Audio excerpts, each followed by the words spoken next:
Blessings and peace, beloved. Thank you for joining us once again for our Great Controversy Devotional Series, where we are using the book Christ Triumphant that deals with the issues pertaining to this great struggle between Christ and Satan. The devotional thought for today, June the 11th, is entitled, Everyday Duties of Life Are Important. And this is the theme, as it were, for most of this week by God's grace. And the scripture reading is Luke chapter 16 and verse 10 from the New Revised Standard Version. Whoever is faithful in a very little is faithful also in much. When Elisha followed Elijah and traveled with him, he was first given the position of a servant. He had to perform the humble duty of pouring water on the hands of Elijah. Yet he kept at the humble work until the last journey. There it was to be revealed to him that Elijah was translated. So again, he never worked no miracle. He was never called upon Elijah to do any great thing. For the remainder of Elijah's ministry, Elisha could have gotten very irritated and very impatient and cast off the call of God upon his life, because all Elijah has him here doing is pouring water upon him. But no, Elisha's spirit was different. Elisha entered into the work of being Elijah's servant with all of his heart, soul, strength, and mind. And he learned from Elijah and he watched Elijah. There it was to be revealed to him that Elijah was to be translated. Called as Elisha was from the 12 yoke of oxen and the plow, he followed Elijah without complaint, leaving a wealthy home where he was beloved. So he didn't follow God, accept God's call, and then murmur and complain every step of the journey, every step of the way about the hardships that he was forced as a result of accepting the call to endure. Oh, God called me, but I don't know, it's so hard, I don't got no water, I don't got no food, we don't got this, and we moving from place to place. And so he was not murmuring and complaining every step of the journey as a result of the call of God in his life.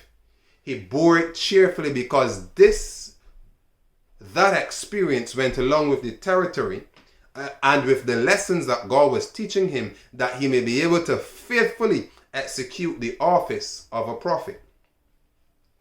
This is why soldiers don't get training in luxury. Because if soldiers got training in living luxuriously, they could not endure hardship. They had to be given, and they have to be given, training in hardships and in humility and in following orders, that they may be able to excel in the time of the crisis of war, because in the time of the crisis of war is a time of hardship. And unless you're humble and have the mindset and the attitude to endure hardness as a good soldier of Jesus Christ, you would fail. Called as Elisha was from the 12 yoke of oxen and the plow, he followed Elijah without complaint, leaving a wealthy home where he was beloved to attend the prophet in his uncertain life. He willingly fulfilled the very humblest duties. His connection with Elijah revealed that he had traits of character that would endure test and trial, that he was a valuable young man with precious traits of character. Trials and temptations he had in abundance, but he relied upon God in trying circumstances. His surroundings of wealth and comfort were a temptation. In his home, he was fully capable of ruling. But in the service of Elijah, he must obtain an experience. He must learn how to serve under a ruler, that he might learn to serve God. Many errors are entertained by people in their vocations. They overestimate their capabilities, and in test and trial reveal that they need a different kind of experience than they have had in order to be a laborer together with Christ. Persons who do not see their need of serving God in little things, now notice this, persons who do not see their need of serving God in little things, doing humble work, give unmistakable evidence that they are not fitted to serve in larger things. So your pride limits your ability. So if you do not think that performing a humble task is necessary for you to do, It limits how far God is able to take you or how much He is able to use you. So persons who do not see their need of serving God in little things, doing humble work, give unmistakable evidence that they are not fitted to serve in larger things. So that pride becomes a limitation. That faithlessness is a limitation. Faithfulness is without limit. Without limit. Faithfulness to God in every regard, even in the little things of the common day, everyday duties of life, it means that you are projected for greater use by God. In overlooking the humble service as non-essential, they bear testimony that they cannot be trusted with larger responsibilities. So if you're not faithful in little things, you are telling God, Lord, don't trust me with anything greater than what I have now. So if you have these 10 dishes to wash, the one room to clean, the one corner to sweep, the one plant to tend to and water, you are telling God, this is what you are telling God, that you cannot be trusted with anything more. And so, this brother is talking rubbish. My house is dirty. My house is unclean. My room, I don't have time to clean my room because I'm a busy man at the office. I'm a busy man in my job. I'm a busy man in my career. I only clean once a weekend. It's confusion, yes. But I'm still getting opportunities. So what you're saying is not correct. You are getting opportunities. You are going to ever get limited opportunities. You're ever going to get limited opportunities. And limited opportunities, they look good. They look shiny. They look flashy. But are you reaching your highest potential? You can get man's opportunities, but God's opportunities far transcends what man has to offer you. So in overlooking the humble service as non-essential, they bear testimony that they cannot be trusted with larger responsibilities. So children, when your parents tells you to clean, to go and wash the dishes, and you set your face up like the rain is about to fall and it's going to be a storm, you are saying you can't be trusted because you're not doing it with willing service. You're not doing it with a heart surrendered to God. You are limiting your ability.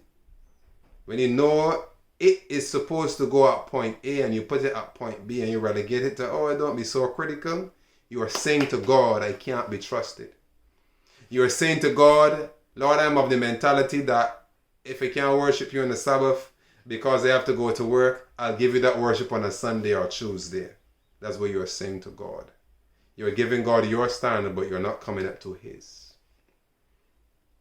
In overlooking the humble service as non-essential, they bear testimony that they cannot be trusted with larger responsibilities. The idea that prevails in some minds and that is difficult to change, an idea they have permitted to be the idea that prevails in some minds and that is difficult to change, an idea that they have permitted to be unconsciously woven into their experience, is that a certain position of gentility and dignity must be maintained, or else their influence will be marred in their work of preaching. Oh, I'm the preacher, I can't sweep with that little dust there. Could someone come and here has some dust. Can someone come and sweep it for me, please?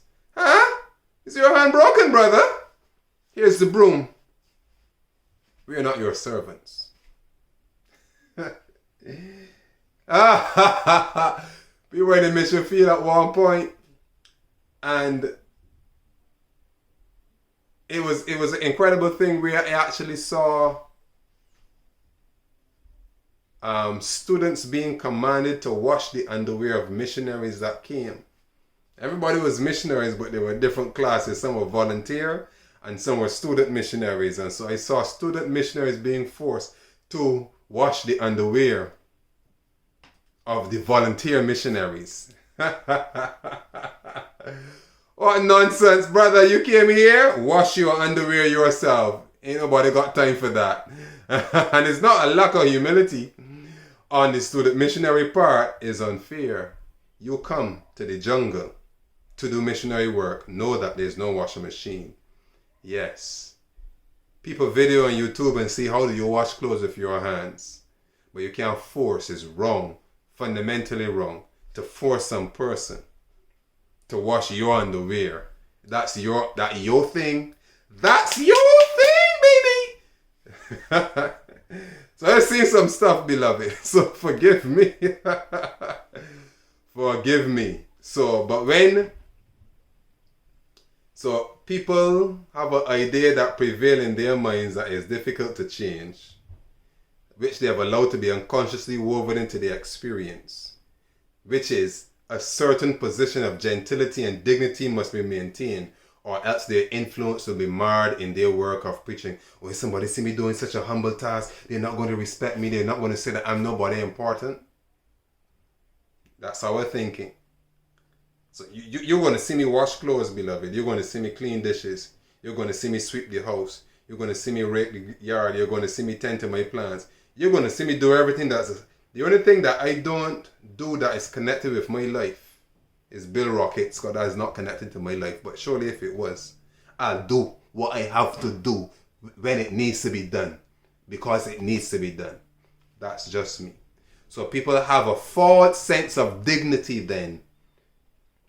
A false sense of dignity that because of my position, because my name is president and director, that I can't stoop to pick up a garbage from off of the ground. These are false signposts. That's false humility. And it shows that they cannot leave a legacy for anybody to follow. Just a name only, but not a legacy. But when these learn to minister, they will know that humble active service means to interest themselves in the duties of everyday life and to obtain the education essential to do the ordinary duties of life in any small vocation. Before I was a minister, I had asked the pastor at a crusade to come and help me to move these chairs. Get somebody else to do it. He don't do them kind of things. And I was just blown away. So moving the chairs for the crusade that you are preaching in yourself is too much work for you. It pulls down your dignity. Well, guess what? Beloved, in spreading the gospel, we have had in our endeavors for the service of God to do everything that needs to be done, because it's about fulfilling the call of God and not allowing any stumbling block to come into your way.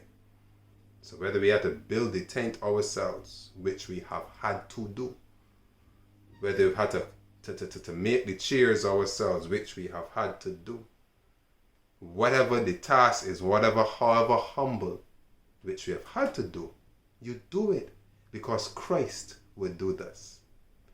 Not a false sense of humility. But when these learn to minister, they will know that humble active service means to interest themselves in the duties of everyday life and to obtain the education essential to do the ordinary duties of life in any small vocation. It may be in tilling the soil, in following the plow, in sowing, or in reaping. There is to be no neglect or low estimate of the lowly everyday duties of life. True conversion to God will act as leaven in every phase of duty in the relationships of life.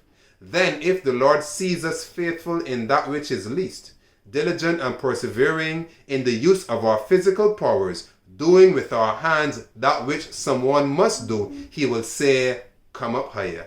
You may be entrusted with greater responsibilities." So your lack of humility, our pride, places a glass ceiling above us. Because God cannot tell us come up higher, because we are full of pride and gentility and so much dignity that we can't get our hands dirty in the work of God, and God can't say come up higher. So our pride limits our progress. And when our pride limits our progress, beloved, we can't be overcomers. But how do we overcome? By performing the everyday duties of life with faithfulness and with willingness. Blessings and peace. Thank you for watching. We really appreciate it. Don't forget to like and share this video. Also remember to subscribe and smash that notification bell so you don't miss out on any upcoming video. Also, you can support us at wordoflife.network/donate, or you can email us for any information on messengersofthecovenant@gmail.com. Thank you for watching. Thank you for your time. God bless you. Blessings and peace.